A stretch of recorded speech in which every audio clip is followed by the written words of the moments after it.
Assalomu alaykum, hurmatli pensionerlar, ota-onalarimiz va ularning farzandlari. Bugun men juda muhim mavzuni tushuntirib beraman. 25 avgustdan pensiya olish, hujjatlarni tasdiqlash, bank kartasi, ishonchnoma, yashash manzili va qayta hisob-kitob bilan bog'liq tartiblarda o'zgarishlar bo'lishi mumkin. Bu ma'lumot har bir pensionerga tegishli, chunki kichkina e'tiborsizlik ham pensiya kechikishiga, to'lov to'xtab qolishiga yoki ortiqcha yurish-turishga sabab bo'lishi mumkin. Shuning uchun videoni oxirigacha ko'ring. Hozirroq kanalga obuna bo'ling va like bosib qo'ying. Chunki men bunday muhim yangiliklarni oddiy tilda tushunarli qilib yetkazib boraman. Men bugun sizga qo'rqitish uchun emas, tayyorlanib olish uchun gapiryapman. Eng katta xato shuki, ko'pchilik menga tegishli emas, pensiyam kelib turibdi-ku, bank kartam bor-ku deb yuraveradi. Lekin yangi tartiblar odatda aynan shunday paytda muammo chiqaradi. Hujjatda bitta harf xato, pasport muddati o'tgan, karta bloklangan, ishonchnoma eski. Telefon raqami boshqa odam nomida yoki yashash manzili yangilanmagan bo'lishi mumkin. Endi men hammasini boshidan tartib bilan tushuntiraman. Avval pensiya tizimida ko'p ishlar, qog'oz hujjatlar, mahalla ma'lumotnomasi, shaxsiy murojaat va bankdagi eski ma'lumotlar asosida yuritilgan. Pensioner pensiya tayinlatgandan keyin odatda har oy pulni bank kartasidan yoki naqd shaklida olib kelgan. Kamdan kam hollarda ma'lumotlarni yangilagan. Agar odam boshqa tumanga ko'chsa ham ba'zan eski manzilda turib qolgan. Agar bank kartasini almashtirsa, ayrim hollarda bu ma'lumot pensiya organlariga vaqtida yetib bormagan. Agar pasport ID kartaga almashtirsa, pensioner bu o'zgarish pensiya bazasida ham yangilanishi kerakligini bilmagan. Endi esa tartiblar bosqichma-bosqich raqamlashtirilmoqda. Bu nimani anglatadi? Birinchidan, pensiya oluvchining shaxsiy yashash manzili, bank hisob raqami, telefon raqami, nogironlik holati, ish staji, daromad ma'lumotlari va boshqa muhim ma'lumotlar elektron bazalarda solishtiriladi. Ikkinchidan, nomuvofiqlik chiqsa, tizim avtomatik tarzda tekshiruv talab qilishi mumkin. Uchinchidan, ayrim to'lovlar yoki xizmatlar faqat ma'lumotlar to'g'ri bo'lsa muammosiz o'tadi. Mana shu yerda asosiy o'zgarish paydo bo'ladi. Endi men oldin shunday olib kelganman degan gap yetarli bo'lmasligi mumkin. Tizimda ma'lumot to'g'ri bo'lishi shart. Masalan, bank kartangiz familiyangiz eski holatda bo'lsa, ID kartada esa familiya boshqacha yozilgan bo'lsa, to'lovda savol tug'ilishi mumkin. Yoki pensiya daftarchasida tug'ilgan sana bir xil, pasportda boshqa xil yozilgan bo'lsa, qayta tekshiruvga chaqirishlari mumkin. Bu pensiyani olib qo'yish degani emas. Lekin to'lov kechikmasligi uchun oldindan tartibga keltirish kerak. Men birinchi navbatda shuni aytaman. Har qanday yangi qoida hamma pensionerning pensiyasi kamayadi degani emas. Ko'pchilik noto'g'ri tushunadi. O'zgarish asosan tartib, tekshiruv, hujjatlarning mosligi, to'lov usuli va ma'lumotlarni yangilash bilan bog'liq bo'ladi. Agar sizning hujjatlaringiz joyida bo'lsa, bank kartangiz ishlasa, telefon raqamingiz o'zingizda bo'lsa, manzilingiz to'g'ri bo'lsa, vahima qilishga hojat yo'q. Lekin baribir tekshirib qo'yish kerak. Avval pensioner pulni qaysi usulda olsa, shu usul davom etardi. Endi bank orqali to'lovlar kengaygani sari karta holati juda muhim bo'lib qoldi. Karta muddati tugagan bo'lsa, bank avtomatik yangilamagan bo'lsa, karta bloklangan bo'lsa, pensiya kelgan bo'lsa ham siz yecholmay qolishingiz mumkin. Ayrim pensionerlar pensiyam tushmadi deb o'ylaydi. Aslida pul hisobga tushgan, lekin karta faol emas bo'ladi. Shuning uchun men har bir pensionerga bank kartasining amal qilish muddatini tekshirishni maslahat beraman. Ikkinchi masala, ishonchnoma orqali pensiya olish. Ko'p yosh katta insonlar farzandiga, keliniga, nevarasiga yoki qo'shnisiga ishonchnoma berib, pulini oldirib keladi. Bu yomon emas, qonuniy bo'lsa bo'ladi. Lekin yangi tartiblarda ishonchnoma muddati, notarial tasdiq, shaxsni tasdiqlash va pulni kim olayotgani aniqroq nazorat qilinishi mumkin. Agar ishonchnoma muddati tugagan bo'lsa, bank xodim pul bermasligi mumkin. Agar ishonchnomadagi pasport ma'lumoti eski bo'lsa, masalan, odam pasportni ID kartaga almashtirgan bo'lsa, muammo chiqish ehtimoli bor. Uchinchi masala, yashash manzili. Pensioner aslida bir tumanda ro'yxatda turib, boshqa tumanda farzandinikida yashasa, to'lov va xizmatlar bo'yicha savollar paydo bo'lishi mumkin. Ayniqsa, uyga yetkazib berish, ijtimoiy yordam, tibbiy ko'rik, sanatoriy yo'llanmasi, yolg'iz keksalar ro'yxati kabi masalalarda manzil to'g'riligi juda muhim. Agar siz doimiy yoki vaqtincha boshqa joyda yashayotgan bo'lsangiz, bu ma'lumotni tegishli organlarda aniqlashtiring. Birinchi guruh bank kartasi muddati tugayotgan pensionerlar. Masalan, kartangizda 1925 deb yozilgan bo'lsa, demak 2025 yil avgust oxirigacha ishlaydi. Lekin ayrim banklar oxirgi sanagacha kutishni maslahat bermaydi. Oldindan bankka borib, yangi karta olish kerak. Agar pensiya 25 avgust atrofida tushadigan bo'lsa, karta almashtirish jarayoni bilan to'lov bir vaqtga to'g'ri kelib qolsa, pul yetishda kechikish bo'lishi mumkin. Ikkinchi guruh pasportini ID kartaga almashtirgan, lekin pensiya organiga xabar bermaganlar. Masalan, qo'lida OPA 2022 yilda pasport bilan pensiyaga chiqqan, 2024 yilda ID karta olgan. Bank kartasi eski pasport ma'lumotlari bilan ochilgan, pensiya bazasida ham eski seriya va raqam turibdi. Tizimlar solishtirilganda bitta odam ekani ma'lum bo'lsa ham, ayrim xizmatlarda qo'shimcha tasdiq talab qilinishi mumkin. Buni oldindan hal qilish uchun ID karta nusxasi bilan pensiya jamg'armasi bo'limiga yoki davlat xizmatlari markaziga murojaat qilish foydali. Uchinchi guruh ishonchnoma orqali pensiya oldiradiganlar. Masalan, Tabizin 2 yoshli Mahmud ota yurishi qiyin bo'lgani uchun o'g'liga ishonchnoma bergan. Ishonchnoma 1 yilga berilgan, lekin muddat o'tganini hech kim payqamagan. Pensiya tushgan kuni o'g'li bankka borsa, pulni bera olishmaydi. Keyin notariusga borish kerak bo'ladi. Ota bora olmasa, notariusni uyga chaqirish kerak bo'ladi. Bu esa vaqt va xarajat. Shuning uchun ishonchnoma muddatini bugunoq tekshiring. 4-guruh ishlayotgan pensionerlar.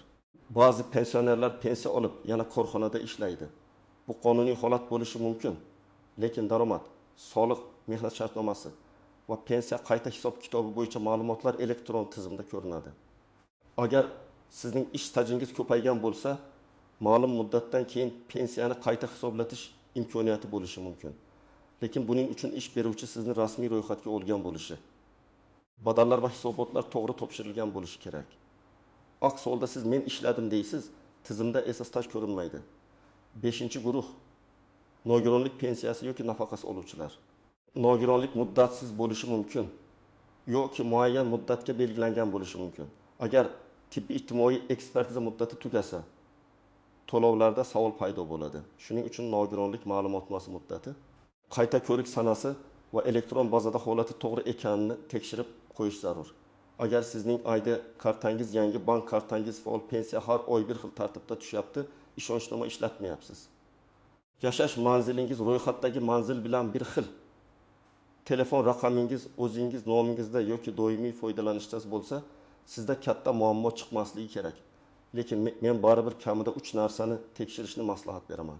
Karta muddati, pasport ma'lumoti va pensiya tushayotgan hisob raqami. Masalan, Rashid aka har oy 2.300.000 so'm pensiya oladi.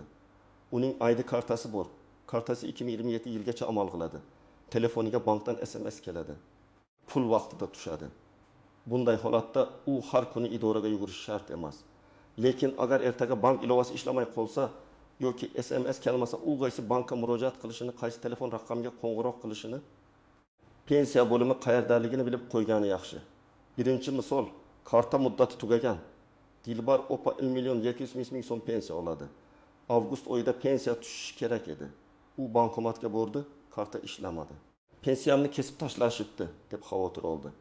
Aslida bank kartasining muddati tugagan ekan. Bankka bordi, yangi karta buyurtma qildi. Yangi karta 2-3 ish kunida tayyor bo'ldi. Shu vaqt ichida u pulni yecha olmadi.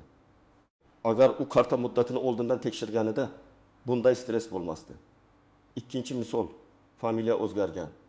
Nafisa opa turmushdan keyingi familiya bilan pensiyaga chiqqan, lekin eski hujjatlarda qizlik familiyasi ham bor. ID karta yangilanganda yozuvda farq paydo bo'lgan. Bankda bitta yozuv, pensiya bazasida boshqa yozuv. To'lov keladi, lekin ayrim xizmatlarda tasdiqlash cho'ziladi.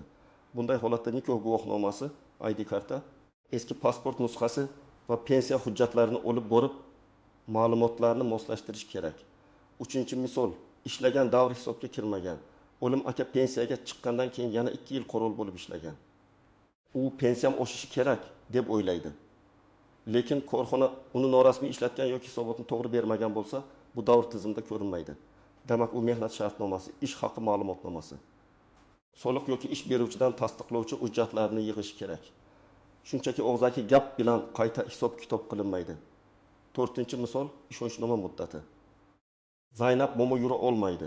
Pensiyasini nevarasi olib keladi. Ishonchnoma o'tgan yili berilgan, lekin muddati tugagan. Bank pul bermaydi. Keyin uyga notarius chaqiriladi. Notarius kelish uchun navbat, hujjat, to'lov va vaqt kerak. Agar o'ylasa 10 kun oldin tekshirganida pensiya kuni muammo bo'lmasdi. Eng ko'p uchraydigan nozik jihat telefon raqami. Hozir banklar, davlat xizmatlari ayrim tasdiqlash jarayonlari SMS kod orqali ishlaydi. Agar telefon raqam farzandingiz nomida bo'lsa ham, siz undan doim foydalanayotgan bo'lsangiz, amalda muammo bo'lmasligi mumkin. Lekin raqam yo'qolsa, sim karta bloklansa yoki farzandingiz chet elga ketib qolsa, tasdiqlash kodini olish qiyinlashadi. Shuning uchun pensiya va bank ishlarida ishlatiladigan telefon raqam doim yoningizda bo'lishi kerak. Ikkinchi nozik jihat, bank kartasini boshqa odamga berib qo'yish. Men tushunaman. Yosh katta insonlar ba'zan kartani farzandiga beradi. Lekin karta pin kodi bilan birga boshqa odam qo'lida bo'lsa, pul yechilgandan keyin isbotlash qiyin bo'ladi. Agar oilada ishonch bo'lsa ham, huquqiy tomondan ehtiyot bo'lish kerak. Karta yo'qolsa, darhol bankka qo'ng'iroq qilib bloklatish kerak. Uchinchi nozik jihat, ortiqcha to'lov. Ba'zan tizimdagi xato yoki vaqtida xabar berilmagan holat sabab odamga ortiqcha pul tushishi mumkin. Masalan, nafaqa olish huquqi tugagan, lekin ma'lumot kech yangilangan. Keyin davlat ortiqcha to'langan summani qaytarishni talab qilishi mumkin. Shuning uchun agar sizga odatdagidan ancha ko'p pul tushsa, darhol bu sovg'a ekan deb sarflab yubormang. Bankdan yoki pensiya bo'limidan sababini aniqlang. To'rtinchi nozik jihat, chet elga chiqish. Agar pensioner uzoq muddat chet elga ketayotgan bo'lsa, pensiya olish tartibini oldindan aniqlashtirish kerak.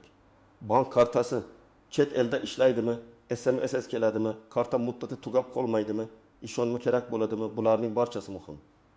Ko'pchilik chet elga ketgandan keyin karta bloklanib qolsa, masofadan hal qilishga qiynaladi. 5-nozik jihat, ariza yozish. Ba'zi masalalar avtomatik hal bo'lmaydi.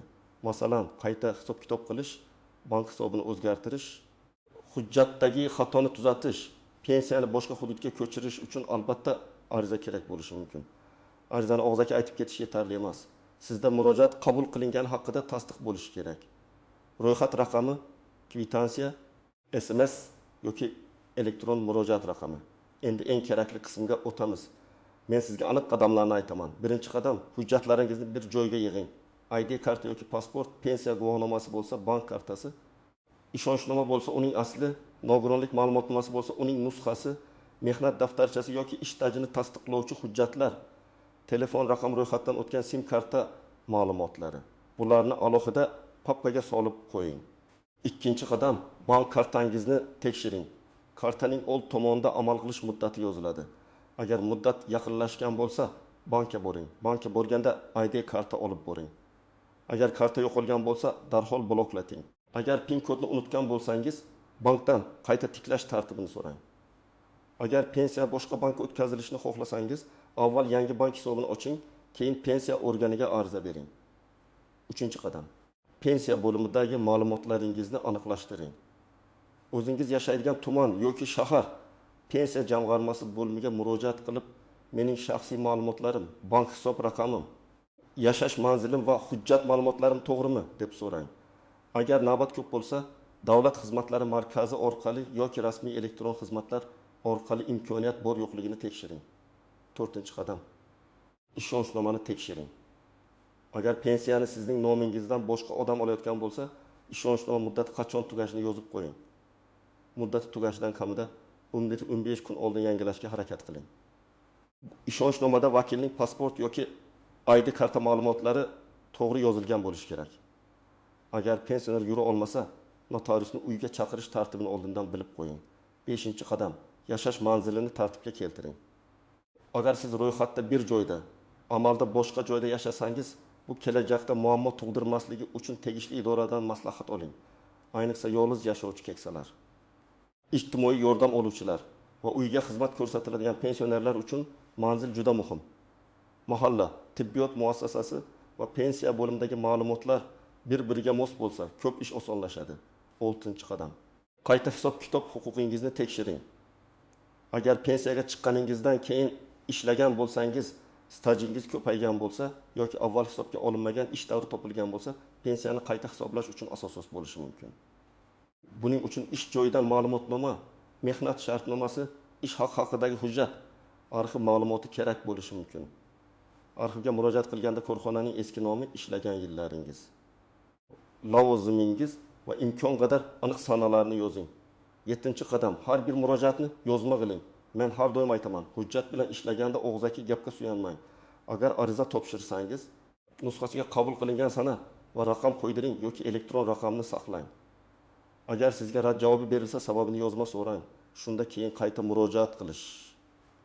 Yuqori tashkilotga shikoyat qilish yoki xatoni tuzatish oson bo'ladi. Birinchi ehtiyot chorasi: firibgarlardan saqlaning. Yangi qoidalar, pensiya oshishi, karta almashtirish degan gaplar chiqqanda firibgarlar faollashadi. Ular telefon qilib, pensiyangiz to'xtab qolmasligi uchun SMS kodini ayting, kartangizni yangilab beramiz, pul tushirish uchun PIN kod kerak deb aldashi mumkin. Hech qachon SMS kod, PIN kod karta raqami, amal qilish muddati va CVV kodni begona odamga aytmang. Davlat organi yoki bank xodimi sizdan PIN kod so'ramaydi. Ikkinchi ehtiyot chorasi: shoshilib hujjat imzolamang. Agar kimdir mana shu qog'ozga imzo qo'ying, pensiyangiz oshadi desa, o'qimasdan imzo qo'ymang. Ko'zi yaxshi ko'rmaydigan pensionerlar farzandi yoki ishonchli odam bilan bo'lsin. Hujjatda nima yozilganini tushunib oling. Ayniqsa bank kreditlari, sug'urta shartnomalari, karta xizmatlari va ishonchnoma matnida ehtiyot bo'ling. Uchinchi ehtiyot chorasi: ijtimoiy tarmoqlardagi har bir xabarga ishonmang. 25 avgustdan hammaning pensiyasi bekor bo'ladi. Faqat bugun ariza bermaganlar pul olmaydi. Hamma majburiy ravishda yangi karta oladi kabi vahimali gaplar ko'p tarqaladi. Men sizga maslahat beraman, har bir yangilikni rasmiy manba orqali tekshiring. Pensiya jamg'armasi, bank, davlat xizmatlari markazi yoki mahalla xodimlaridan aniq javob oling. Agar pensiya vaqtida tushmasa, birinchi navbatda bank hisobingizni tekshiring. Bank iloji bo'lsa kirib ko'ring. Ilova bo'lmasa, bankka boring yoki kol markaziga qo'ng'iroq qiling. Pul tushganmi yoki yo'qmi, karta bloklanganmi yoki yo'qmi, shuni aniqlang. Agar bank pul kelmagan desa, pensiya bo'limiga murojaat qiling. Agar pensiya bo'limida ma'lumotlaringizda nomuvofiqlik bor deyishsa, qaysi ma'lumot noto'g'ri ekani aniq so'rang. Familiyami, tug'ilgan sanami, pasport raqamimi, bank hisobimi, manzilmi? Keyin shu xatoni tasdiqlovchi hujjat bilan tuzating. Masalan, tug'ilgan sanada xato bo'lsa, tug'ilganlik guvohnomasi yoki sud hujjati kerak bo'lishi mumkin. Familiya o'zgargan bo'lsa, nikoh yoki ajrim hujjati kerak bo'lishi mumkin. Agar sizning arizangiz ko'rib chiqilmayotgan bo'lsa, murojaat raqamini so'rang. Qancha muddatda javob berilishini aniqlang. Belgilangan muddat o'tsa, yuqori tashkilotga yoki rasmiy portal orqali shikoyat qiling. Lekin shikoyat ham aniq bo'lsin. Qachon murojaat qildingiz? Kim qabul qildi? Qanday hujjat topshirdingiz? Qanday javob oldingiz? Hurmatli tomoshabinlar, 25 avgust atrofida muhim tartiblar kuchga kirish yoki amalda qattiqroq nazorat boshlanishi mumkin degan xabarlar bejiz emas. Eng to'g'ri yo'l vahima qilish emas, tayyorlanish. Men bugun sizga eng muhim narsalarni tushuntirdim.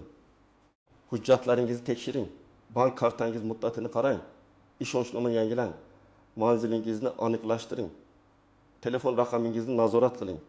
Qayta hisob kitob huquqingiz bo'lsa, hujjat yig'ing va har bir murojaatni yozma tarzda qiling.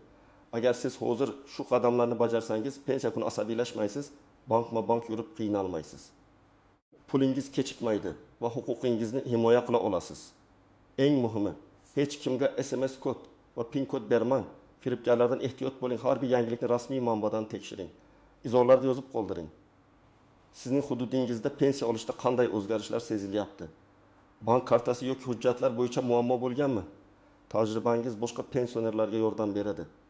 Video foydali bo'lgan bo'lsa, like bosing, yaqinlaringizga ulashing va kanalga obuna bo'ling. Men esa pensiya, nafaqa va ijtimoiy to'lovlar bo'yicha eng muhim ma'lumotlarni sizga sodda va aniq qilib yetkazishda davom etaman.